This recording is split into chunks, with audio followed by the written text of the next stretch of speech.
నమస్తే. Welcome to our channel. Immigration law consultant advocate Aditya Mallela గారు మనతో పాటు స్టూడియోలో ఉన్నారు. స్టూడెంట్స్ వీసాకు సంబంధించి అసలు ఎలా తీసుకోవాలి, ఏంటి ఆ ప్రాసెస్ గురించి సార్ని అడిగి మరిన్ని వివరాలు తెలుసుకుందాం. నమస్తే సార్. నమస్తే అండి. సార్ చెప్పండి, ఇప్పుడు స్టూడెంట్స్ వీసా కోసం ఎలాంటి ప్రాసెస్ చేయాలి, అసలు ఎలా చేయాలనేది చాలా మందికి తెలీదు. సో మీరు ఒకసారి స్టూడెంట్ వీసా మీద యుఎస్ మైగ్రేట్ అవ్వాలి అనుకున్న వాళ్ళకి చాలా ఎసెన్షియల్ సబ్జెక్ట్. ఎలా మైగ్రేట్ అవ్వాలి, ఏంటి, ఏం చూసుకొని మైగ్రేట్ అవ్వాలి. సో స్టూడెంట్ వీసా మీద మైగ్రేట్ అయ్యే వాళ్ళకి ఫస్ట్ వాళ్ళకి ఏంటంటే డబ్బులు కావాలి. సో వాళ్ళు ఏ ప్రోగ్రామ్కి వెళ్తున్నారు అంటే లెట్సే మాస్టర్స్ ప్రోగ్రామ్కి వెళ్తున్నారా, లేదా అండర్ గ్రాడ్ ప్రోగ్రామ్కి వెళ్తున్నారా, అంటే బ్యాచిలర్స్ ప్రోగ్రామ్కి వెళ్తున్నారా, graduation or under grad. So under గ్రాడ్కి వెళ్తుంటే అదొక 4 years ప్రోగ్రామ్ ఉంటుంది యూజువల్గా యూఎస్లో. ఎక్కువ మంది మాస్టర్స్కి వెళ్తారు. మాస్టర్స్ వచ్చేసి ఏంటంటే 2 years ప్రోగ్రామ్ అనమాట, which can be done in 1.5 year to 2 years.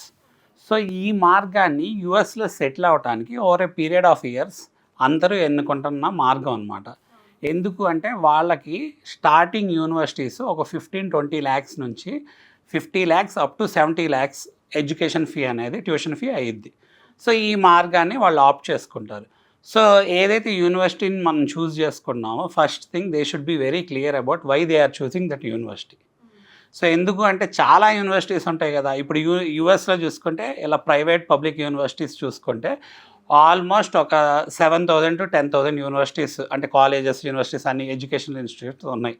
అవన్నీ ఒక రకంగా చూస్తే మన ఇంటర్నేషనల్ స్టూడెంట్స్ వల్లే వాటికి రెవెన్యూ జనరేట్ అవుతుంది. సో మరి మనం ఆప్ట్ చేసుకునేటప్పుడు ఏ యూనివర్సిటీకి వెళ్ళాలి, దాని ర్యాంకింగ్ ఏంటి, అసలు ఆ ర్యాంకింగ్ ఏముంది, ఏ ఫీల్డ్కి వెళ్తున్నారు, అంటే మనం చాయిస్ ఆఫ్ ఫీల్డ్ ఏంటి. లైక్ ఇప్పుడు సాఫ్ట్వేర్కి ఎక్కువ మంది సాఫ్ట్వేర్కి వెళ్తానికి ఇష్టపడతారు. సాఫ్ట్వేర్ ఐటీకి రిలేటెడ్.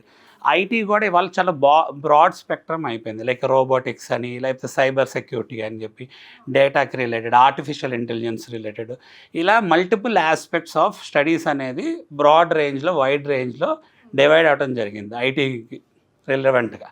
సో మరి ఆప్ట్ చేసుకునే వాళ్ళు కూడా ఐటీని ఎందుకు ఆప్ట్ చేసుకుంటారని చూస్తే వాళ్ళ ప్రీవియస్ ఇన్ఫ్లుయెన్స్ అనమాట. ఇన్ఫ్లుయెన్స్ ఏంటి, ఆల్రెడీ వాళ్ళకి రిలవెంట్ ఇంట్లో వాళ్ళు ఎవరో ఒకళ్ళు ఇంతకుముందు వెళ్ళి సెటిల్ అయ్యి ఉంటారు యూఎస్లో.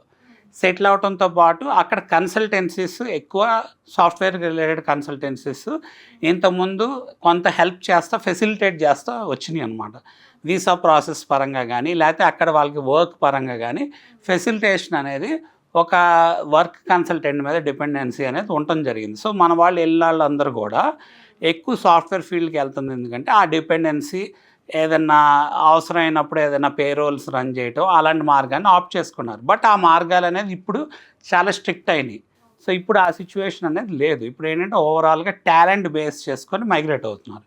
సో మైగ్రేట్ అయ్యే వాళ్ళు డెఫినెట్గా ఫస్ట్ వాళ్ళు ఏం రీసెర్చ్ చేయాలంటే అసలు నా ఏరియా ఆఫ్ ఇంట్రెస్ట్ ఏంటి, నేను ఏ ఏరియా ఆఫ్ ఇంట్రెస్ట్ మీద యుఎస్ వెళ్దాం అనుకున్నా, ఏ యూనివర్సిటీకి వెళ్దాం అనుకున్నా, ఎందుకు వెళ్దాం అనుకున్నా, ఆ యూనివర్సిటీకే ఎందుకు, ఆ యూనివర్సిటీ ఒక ర్యాంకింగ్స్ ఏంటి, దాని స్టాండర్డ్ ఏంటి, స్టాండర్డ్ ఆఫ్ స్టడీ, లేకపోతే దాని కోర్స్ కరికులం ఏముంది, దాంట్లో ఏమేమి సబ్జెక్ట్స్ ట్రీట్ చేస్తున్నారు, దాని పోర్షన్ ఏంటి, నెక్స్ట్ దాంట్లో ఎటువంటి ప్రొఫెసర్స్ ఉన్నారు, ఏ ఏరియా ఆఫ్ రీసెర్చ్ జరుగుతుంది.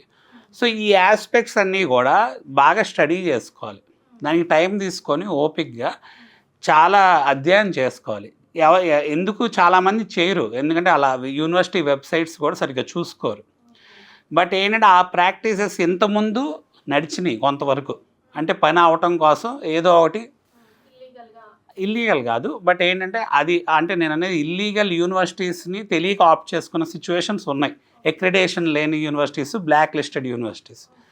బట్ వీళ్ళు ఏంటంటే మినిమం వెళ్ళేటప్పుడు మినిమం నాలెడ్జ్ అనేది గెయిన్ చేసుకోవాలి. ఎందుకు అంటే ఎవరో ఒక కన్సల్టెంట్ చెప్పిన దాని మీద బేస్ అయిపోయి నన్ను ఎలాగలాగా పంపించేసేయండి, నా అకాడమిక్స్ పరంగా చూస్తే నాకేమీ అంత కాన్ఫిడెన్స్ లేదు, నేను అసలు నాకు యూనివర్సిటీ అడ్మిట్ వస్తుందా లేదా, ఇప్పుడు యూనివర్సిటీ అడ్మిట్ వచ్చేస్తే అదేదో చాలా గొప్ప విషయం అన్నట్టు ఫీల్ అయ్యి కన్సల్టెంట్ ఎవరైతే ఎడ్యుకేషనల్ కన్సల్టెంట్ ఉన్నారో వాళ్ళు ఆ అడ్మిట్ తెప్పించేశారు మనకు అసలు ఆ యూనివర్సిటీ వస్తే పెద్ద గొప్ప మనం ఉన్న పరిస్థితికి అన్న ఫీలింగ్లో ఉంటున్నారు తప్పితే మనము మన ఒక స్కిల్ని అప్గ్రేడేషన్ ఎలా చేసుకోవాలి, లేకపోతే మన అవేర్నెస్ సబ్జెక్ట్ పరంగా ఎలా పెంచుకోవాలి అనేది వాళ్ళు రియల్గా చూసుకోవాలి, అది చాలా ఇంపార్టెంట్. అప్పుడు కన్సల్టెంట్కి రిలేటెడ్ ఉన్న టైఅప్స్ బేస్డ్ యూనివర్సిటీస్ కాకుండా వీళ్ళకున్న యూనివర్సిటీస్లో అడ్మిట్స్ తెచ్చుకోవటానికి, డాక్యుమెంటేషన్ పెడతానికి ఒక కన్సల్టెంట్ మీద డిపెండ్ అయ్యే దగ్గర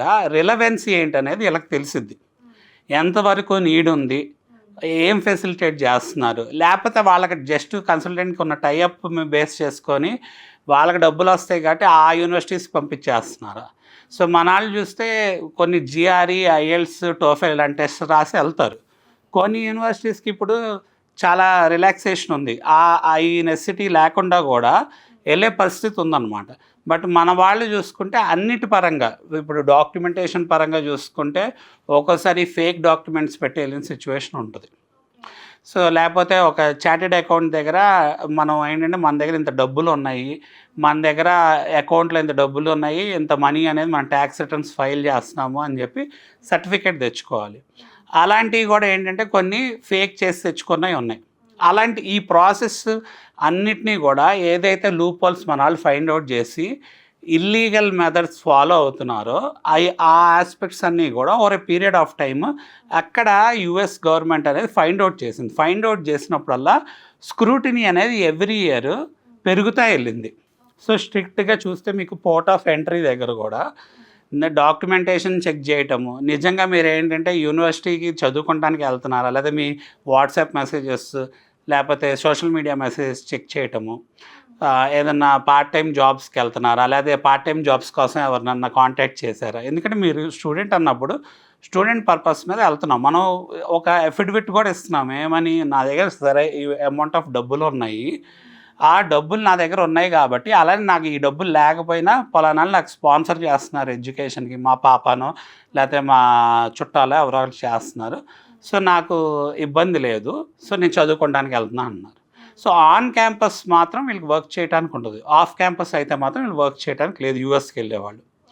కొన్ని కంట్రీస్ ఆఫ్ క్యాంపస్ వర్క్ కూడా కొన్ని లిమిటెడ్ నెంబర్ ఆఫ్ అవర్స్ అలో చేస్తాయి, బట్ యూఎస్కున్న రూల్స్ అండ్ రెగ్యులేషన్స్ అయితే ఇవి.